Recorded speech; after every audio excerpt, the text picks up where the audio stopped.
የአንጀት ቁስለት በሽታዎች እየተመላለሱ የሚመጡ የምግብ መፈጨት ስርዓትን በዋነኛነት አንጀትን የሚያውኩና ቁስለት የሚፈጥሩ ስር ሰደድ በሽታዎች ናቸው። ጨጓራ የአንጀት የጉበት ሰብ ስፔሻሊስት ዶክተር ዝናብዙ አባይ የአንጀት ቁስለት በሽታዎች በሁለት ይከፈላል ይሉናል። ክሮንስ ዲዝ እና አልሰሬቲቭ ኮላይትስ ብለን እንከፍላቸዋለን።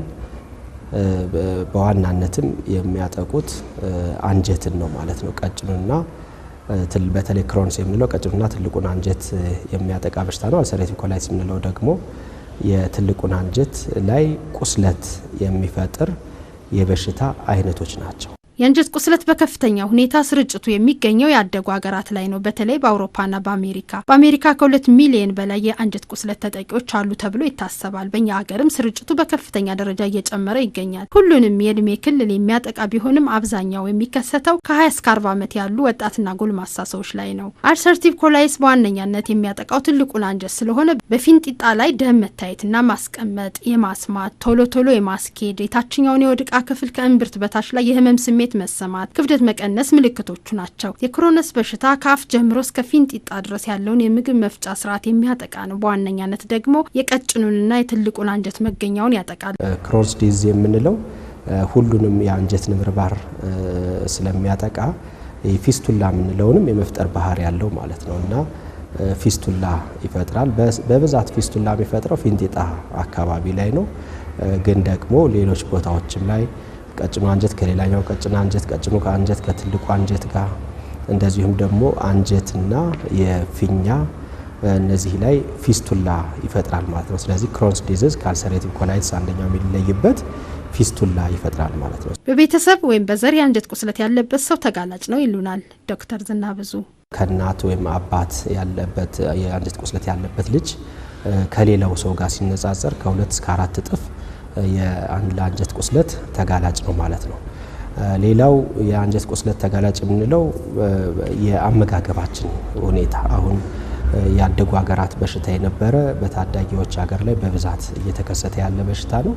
የሚከሰትበትም አንዱ ተብሎ የሚታሰበው የአመጋገብ ሁኔታችን ይሄ የዌስተርን ታይፕ የምንለው አመጋገብ ሁኔታ ኦልሬዲ ተዘጋጅተው የቆዩ የሚገኙ ምግቦችን እነዚህን የሚመገቡ ላይ ሲጋራ ማጨስ እንደዚሁም ደግሞ ያው አሁን የሚወለዱ ልጆችም እንደዚሁ ንጹህ ነው ያው ንጽህናው ከነበረው የተጠበቀ ስለሆነ እሱም ደግሞ እንዳንድ ያው ጥሩ ቢሆንም እንዳንድ አጋላጭ ተደርጎ ይወሰዳል። በልጅነት በተለይ በመጀመሪያው ዓመት ላይ የኢንፌክሽኖች መከሰት እና ደግሞ አንቲባዮቲክ የምንለው ወይም ደግሞ የጸረ ህዋስ መድኃኒቶቹን በልጅነት በተለይ የመጀመሪያው ዓመት ላይ መውሰድ እነዚህም ደግሞ ለአንጀት ቁስለት አጋላጭ ናቸው እንላለን። የአንጀት ቁስለት መነሻው ይህ ነው ተብሎ ስለማይታወቅ የምንከላከልበት መንገድ ባይኖርም የተወሰኑ ነገሮችን መቀነስ ይቻላል። ለህፃናት ሐኪም ካላዘዘ በስተቀር ጸረ ህዋሳት መድኃኒትን አለመስጠት፣ አመጋገብ ስርዓትን ማስተካከል በተወሰነ ደረጃ የአንጀት ቁስለትን ስለሚቀንሱ ምልክቶች በሚታዩበት ጊዜም በቶሎ